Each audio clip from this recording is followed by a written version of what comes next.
రాజధాని ప్రాంతానికి దేనికి పోవాల్సి వచ్చింది, దేనికి పోయినారు అనేది నా ప్రశ్న. దేనికి పోవాల్సి వచ్చింది, ఏం అవసరం?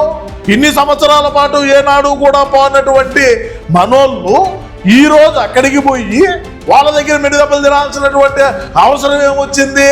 అదే రైతులు ఏ విధమైనటువంటి భాష మాట్లాడినావు, మహిళా రైతులు ఏ విధంగా పోలీసులతో దాడులు చేయించినావు, ఏమి ఎందుకు ఆ రోజు దేనికి మాట్లాడాలా?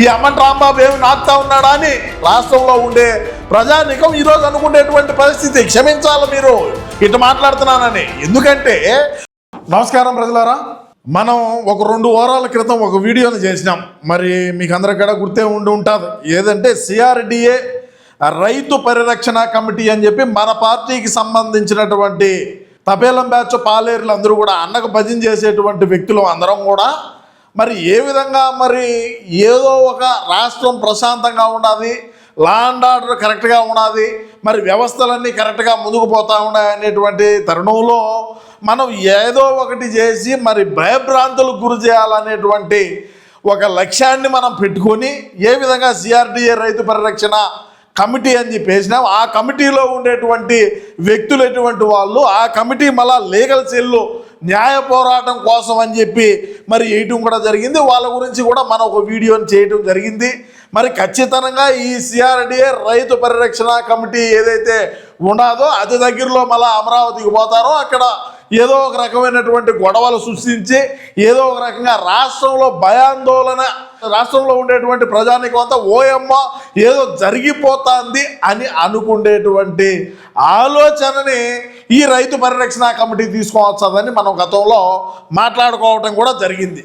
మరి అదేవిధంగా ఈరోజు మనం చూసుకున్నట్టయితే ఈ రైతు పరిరక్షణ కమిటీలో ఉండేటువంటి వ్యక్తులందరూ కూడా అమరావతి రాజధాని ప్రాంతానికి పోయినారు. దేనికి పోయినారో మరి 5 సంవత్సరాల పాటు మనం అధికారంలో ఉన్నప్పుడు ఏనాడు కూడా కారు ఆపి కనీసం అక్కడ చంద్రబాబు నాయుడు కట్టిన బిల్డింగ్లు కానీ, లేకంటే 90% పూర్తయినటువంటి భవనాలను కానీ, లేదు అమరావతిని మనం డెవలప్ చేయాలని కానీ, లేదు అమరావతి రాజధాని ప్రాంతానికి స్వచ్ఛందంగా భూములు ఇచ్చినటువంటి రైతులను గౌరవించాలని కానీ, లేదు వాళ్ళను మర్యాదగా మాట్లాడదామని కానీ ఏమీ లేకపోగా వాళ్ళు నిరసన తెలియజేసేటువంటి శిబిరాల మీద కూడా మనోళ్ళు ఏ విధమైనటువంటి దాడులు చేయించినారు.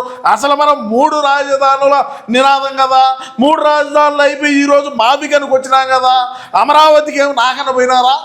ఇప్పుడు దేనికి పోయినారు? రాజధాని ప్రాంతానికి దేనికి పోవాల్సి వచ్చింది, దేనికి పోయినారు అనేది నా ప్రశ్న. దేనికి పోవాల్సి వచ్చింది, ఏం అవసరం? ఇన్ని సంవత్సరాల పాటు ఏనాడు కూడా పోనటువంటి మనోళ్ళు ఈరోజు అక్కడికి పోయి వాళ్ళ దగ్గర మెడిదెబ్బలు తినాల్సినటువంటి అవసరం ఏమొచ్చింది? అదే రైతులు ఏ విధమైనటువంటి భాష మాట్లాడినావు, మహిళా రైతులు ఏ విధంగా పోలీసులతో దాడులు చేయించినావు, ఏమి ఎందుకు ఆ రోజు దేనికి మాట్లాడాలా? ఈ అమ్మన్ రాంబాబు ఏమి నాకుతా ఉన్నాడా అని రాష్ట్రంలో ఉండే ప్రజానికం ఈరోజు అనుకునేటువంటి పరిస్థితి. క్షమించాలి మీరు ఇటు మాట్లాడుతున్నానని. ఎందుకంటే అన్న ఏం ఐటమా 3 రాజధానులు అన్నాడు, మా తర్వాత మావిగన్ అన్నాడు. మావిగన్ కదా మనం పోయి పరామర్శించాల్సింది, పరిశీలన చేయాల్సింది. పరామర్శించ ఎవరు లేరులే, ఎవరున్నా ఉంటే ఆడికి పోయి పరామర్శించి ఇక్కడ పరామర్శ అది వేరే విషయం. మనం పరిశీలన చేయాల్సింది మచిలీపట్నం గుంటూరుకు పోయి కదా. అమరావతి అంటే డెవలప్ అవుతుందట, అయిపోయిందని పక్కన పెట్టండి. మనం 5 సంవత్సరాల పాటు నీరు గార్చి 5 సంవత్సరాల పాటు మనం ఏసీలో కూర్చొని పరదాపట్లు బారికేళ్ళు కట్టుకొని తిరిగి ఈరోజు అమరావతి గుర్తొచ్చింది. సిఆర్డిఏ రైతు పరిరక్షణ కమిటీ ఇవుడు నమ్ముతాడని నేను గతంలో చెప్పిన ప్రజలరా. ఈ రైతు పరిరక్షణ కమిటీ పేరుతో ఏ విధంగా మరి రాష్ట్రంలో ఉండేటువంటి ప్రజానీకాన్ని ఏమి చేద్దాం, ఏమి చేసి నమ్మించామనుకుని ఈరోజు రాజధానికి పోవాల్సి వచ్చింది, అమరావతికి పోవాల్సి వచ్చింది. ఆ ప్రాంతానికి సంబంధించినటువంటి వ్యక్తులు మన మీద ఎంత ద్వేషంతో ఉన్నారు, ఎంత అక్కస్తో ఉన్నారు, ఎంత కోపంతో ఉన్నారు చెప్పండి. దానికి సమాధానం లే. ఎంతసేపటికి బతుకు అడిగిపోయి ఏమి పెరిగి కట్ల కట్టినామని అక్కడికి పోవటం. మీరు మహిళలు అనకుండా మరి రైతులని చూడకుండా వాళ్ళు న్యాయస్థానం టు దేవస్థానం అనే ఒక ప్రోగ్రాం పెట్టుకోబోతా ఉంటే అడుగడుగుల పోలీసులతో, మరి ఇదే పోలీసులే కదా ఆ రోజు కూడా అడ్డుకునింది. ఈరోజు అమ్మటి రాంబాబు ఆ పోలీసులు ఏ విధమైనటువంటి దుర్భాషలు ఆడుతున్నాడు, వాళ్ళ మీద చేయి కూడా చేసుకొని వాళ్ళని ఏ విధంగా తోస్తున్నాడు. ఇదే పోలీసే గతంలో మనం అధికారంలో ఉన్నప్పుడు అదే గుడ్డలు వేసుకొని యూనిఫామ్ వేసుకొని మరి డ్యూటీ చేసినాడు కదా. మరి ఈ రోజున అది పోలీసులు ఇప్పుడు మనకు చెడ్డైనారా అంటే ఆడ లా అండ్ ఆర్డర్ ఇష్యూ అవుతుంది. మరి మనం 5 సంవత్సరాల పాటు అధికారంలో ఉన్నప్పుడు అదే రాజధాని ప్రాంతానికి స్వచ్ఛందంగా భూములు ఇచ్చినటువంటి రైతుల్ని మనం భయభ్రాంతులు గురి చేసి వాళ్ళ మీద దాడులు చేసి వాళ్ళ ఇంట్లో మహిళల్ని అసభ్యకరంగా మాట్లాడి వాళ్ళను రైతుల్ని కూడా చూడకుండా మహిళలు వాళ్ళు కట్టుకునే బట్టల మీద కూడా కామెంట్స్ చేయించినామే మన పాలేరుల దగ్గర. ఆ రోజు దేనికి మాట్లాడాలా? ఆ రోజు ఎట్టపోయినారు ఈ రైతు పరిరక్షణ కమిటీ ఈ లీగల్ సెల్ అంతా కూడా?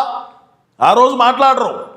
ఈరోజు వచ్చి ఒక 11 స్థానాలకు పడిపోయి ఏమి దిక్కు తోచని స్థితిలో సిఆర్డిఏ రైతు పరిరక్షణ కమిటీ మళ్ళా వాళ్ళకు ఒక లీగల్ సెల్ వేసి మరి ఈ రోజున ఈ డ్రామాలు ఆడితే రాష్ట్రంలో ఉండేటువంటి ప్రజానీకం మరీ ముఖ్యంగా స్వచ్ఛందంగా భూములు ఇచ్చినటువంటి రైతులు వాళ్ళు మిమ్మల్ని మీరు మారినారు, మీరు కరుణామయుళ్ళు, మీ యాక్టింగ్లు, మీ కథలు, మీరు కోడిగుడ్లతో కొట్టించుకొని వచ్చినారు ఈరోజు. అది బతుకు చరిత్ర. ఎందుకంటే అధికార అహంకారంతో చేసినటువంటి కార్యక్రమాలు ఏవైతే ఉన్నాయో వాటన్నిటికి కూడా ఈరోజు సమాధానం చెప్పాల్సినటువంటి పరిస్థితి అవసరం ఎంతైనా కూడా ఉన్నది. మరి ఆ రోజున ఏమి గుడ్డి గుర్రానికి పొడుదవుతా ఉన్నారా? మనం సాక్షాత్తు అసెంబ్లీలోనే మనం ఓకే అమరావతి రాజధాని మాకు అక్కడ ఉండటం ఎటువంటి ఇబ్బంది లేదు, చంద్రబాబు నాయుడు గారంగా ఇల్లు కట్టుకోలేదు, మన జగనన్న స్థలం కొని ఇల్లు కూడా కట్టాడు అవినీతి సొమ్ముతో అని చెప్పి ఆ రోజు వ్యాఖ్యలు చేసిరి. ఈ రోజున మరి అధికారంలోకి వచ్చిన తరువాత మరి 3 రాజధానులు అంటే ఏమో 3 రాజధానులు ఉండాలి అధ్యక్ష అని ఆ రోజు మాట్లాడుతుంది. మరి ఆ రోజున అమరావతికి సంబంధించినటువంటి ఆ ప్రాంతానికి సంబంధించినటువంటి వ్యక్తులందరూ కూడా నిరసనలు శాంతియుతంగా తెలిపేటువంటి కార్యక్రమాలను చేసుకుంటా ఉంటే ఆ రోజుల్లో వాళ్ళ మీద దాడులు చేయించిరి, వాళ్ళ మీద అక్రమంగా కేసులు కట్టిరి, లాఠీ ఛార్జీలు చేయించిరి, మహిళలని కూడా చూడకుండా పొట్టల మీద తందిర్చిరి పోలీసులతో. ఆ తరువాత ఈరోజు మనకు ప్రధాన ప్రతిపక్ష హోదా కూడా లేకుండా పోయి ఈరోజు 11 స్థానాలకు పరిమితమైన తరువాత మాదిగనని చెప్తిరి. ఏంది ఇదంతా? ఈ కథ ఏంది? ఎవడు నమ్ముతాడు? మాదిగనా? ఆ రోజు ఏం చేస్తా ఉన్నారు? మరి అమరావతి ప్రాంతానికి ఇన్ని కోట్ల రూపాయలు ఖర్చు వెచ్చిస్తున్నారు, ఇన్ని కోట్ల రూపాయలు రాష్ట్రం మీద భారం పడుతుంది, అందుకనే మేము 3 రాజధానులకు పోయినామని చెప్పినారా?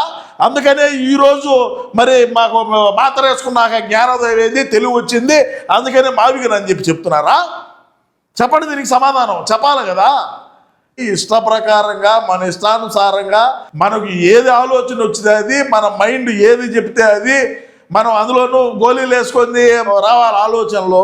మన తెలివి మనకి ఎప్పుడు ఏది అనిపించే అది మాట్లాడుతూ ఉంటే మరి మన పార్టీకి సంబంధించినటువంటి వ్యక్తులు కూడా, జగనన్నను అభిమానించేటువంటి వ్యక్తులు కూడా, మన పార్టీలో క్రియాశీలకంగా పనిచేసేటువంటి కార్యకర్తలు కూడా ఏమి ఐటెం మాట్లాయి లేకుంటే పిల్లచాట్ల ఏంది కథ అని చెప్పి ఆలోచన చేసేటువంటి పరిస్థితికి ఈరోజు తీసుకువచ్చినారు. మరి దీనికి ఏం చెప్తాం సమాధానం? ఇష్ట ప్రకారం మాట్లాడి ఇష్ట ప్రకారం చేసి ఈరోజు ప్రధాన ప్రతిపక్ష హోదా కూడా లేకుండా పోయి 11 స్థానాలకు పడిపోయిన తర్వాత ఈరోజు అమరావతి గుర్తొచ్చింది, ఈరోజు సిఆర్డిఏ పరిధి, ఈరోజు మరి అదేవిధంగా రైతు పరిరక్షణ కమిటీలు, ఏమి కథలు, ఏమి వ్యవహారాలు, ఎవడు నమ్ముతాడు? అదైనా సరే ఆడుండేటువంటి ఇటీవల మన జగనన్న ఐటమే కదా వాళ్ళని రైతులను కలిసినాడు. ఆ రాజధాని ప్రాంతంలో ఉండేటువంటి గ్రామాల పేర్లు కూడా తెలియదు. వాళ్ళేదో వాళ్ళ పేర్లు చెప్తా ఉంటే ఆహా అట్నా ఊహు అట్నా అంటాడు. ఆడు ఎవరిని తీసుకొచ్చినారు?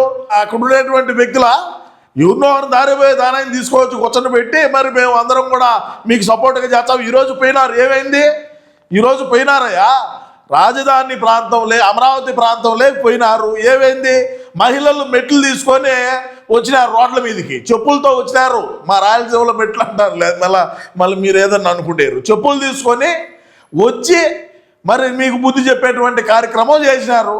ఇల్లు మరి పేరు నాని ఈయన పెద్ద కథ, అమ్మంటి రాంబాబు, దేవినేని అవినాశు, లేళ్ళ అప్పిరెడ్డి, మండుతోగల అరుణ్ కుమారు, నందిగాం సురేష్, దొంతిరెడ్డి వేమారెడ్డి, అదేవిధంగా డైమండ్ బాబు, వీళ్ళు సిఆర్డిఏలో పరిరక్షణ కమిటీలో ఉండేటువంటి మెంబర్లు. ఈ పేరు నాని ఏం మాట్లాడినాడు గతంలో ఇదే రాజధానికి సంబంధించి? అమ్మటి రాంబాబు ఏం మాట్లాడినాడు? దేవినేని అవినాష్ ఏం మాట్లాడినాడు? లేళ్ళ అప్పిరెడ్డి ఏం మాట్లాడినాడు? ఈరోజు మొన్న ఇటీవల 4 రోజుల క్రితము ఇదే సిఆర్డిఏ రైతు పరిరక్షణ కమిటీ వాళ్ళు ఆడ కూర్చొని ఏ విధంగా మనం దాడులు చేయాలా, ఏ విధంగా మనం ల్యాండ్ ఆర్డర్ ఇష్యూ క్రియేట్ చేయాలా, ఏ విధంగా మనం ఏమి చేయాలని చెప్పి చూడండి బ్రహ్మాండంగా కూర్చొని మాట్లాడుకొని ఆయన పేరు ఏం పేరుపా లేళ్ల అప్రెడ్డి ఆయన చేతులు ఊపుతా మనం ఇట్టటి చేయాలా, మనం ఇట్టటి రెచ్చగొట్టాలా, ఈ విధంగా దాడులు చేయాలా, ఈ విధంగా మనం దాడులు చేసుకోవాలనో లేకంటే రెచ్చగొట్టేటువంటి వ్యాఖ్యలు చేయాలనో లేకంటే ఇంకా రకరకాలైనటువంటి ఒక ప్లానింగ్ వేసి పక్కా ప్రీ ప్లాన్డ్గా పోయినారు.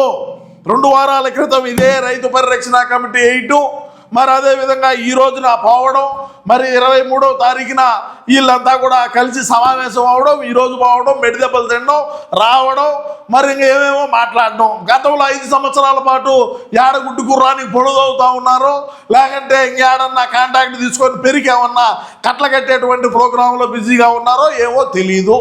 నేను ఒకటే తెలియజేస్తా ఉండా, మన రైతు పరిరక్షణ కమిటీలు కానీ లేకంటే మనం రాజధాని కడతామని కానీ లేకంటే మనం రాష్ట్రాన్ని అభివృద్ధి చేస్తామని కానీ లేకంటే రాష్ట్రంలో ఉండేటువంటి యువతకు ఉద్యోగ అవకాశాలు కల్పించామని కానీ రాష్ట్ర అభివృద్ధి లక్ష్యం అని కానీ రాష్ట్రానికి పరిశ్రమలు తీసుకువచ్చామని కానీ పోలవరాన్ని పూర్తి చేస్తామని కానీ ఇరిగేషన్ ప్రాజెక్టులు మేము డెవలప్ చేస్తాము లేకంటే పూర్తి చేస్తామని కానీ మనం గతంలో చెప్పినటువంటి హామీలన్నీ కూడా ఏ అయితే ఉన్నాయో ఏ ఒక్కటి మనం నెరవేర్చకపోగా మనం కొంపలో నుంచి బయటికి రాకపోగా వచ్చిన 100,000 మంది పోలీసులు పరదాపట్లు బార్కేళ్లు కట్టుకొని తిరిగినటువంటి బతుకులు మన రాష్ట్రంలో ఉండేటువంటి ప్రజానికం ఎవరు కూడా మర్చిపోరు.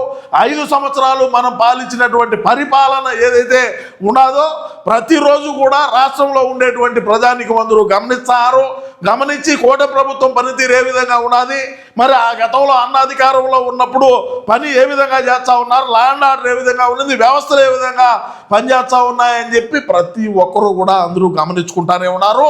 మనం ఇటువంటి డ్రామాలు ఎన్ని చేసినా మనకు మన పార్టీకు మన అన్నకు ఏదైనా సరే మైలేజ్ వచ్చాదిరా అంటే అది పెద్ద గుండు శూన్యం తప్ప ఏమీ లేదు. మనల్ని ఎవడు నమ్మేటువంటి పరిస్థితుల్లో కూడా ఎవడు లేడని నేను ఈ సందర్భంగా తెలియజేసుకుంటూ, ఏది ఏమైనప్పటికీ రాష్ట్ర ప్రజలారా, మా తపేలం బ్యాచ్ మా పాలేరు బ్యాచ్ చేసినటువంటి పనులు ఏదైతే ఉన్నాయో ఈరోజు గతంలో అంటే వదిలేయండిలేబ్బా, ఈరోజు అమరావతి గుర్తొచ్చింది, మరి దేనికి గుర్తొచ్చింది, దేనికి అక్కడికి పోయి మెడిదెబ్బలు తినొచ్చినారు అనే దాని మీద మీ అమూల్యమైన అభిప్రాయం తప్పకుండా కామెంట్ రూపంలో అయితే తెలియజేయండి ప్రజలారా. నమస్కారం.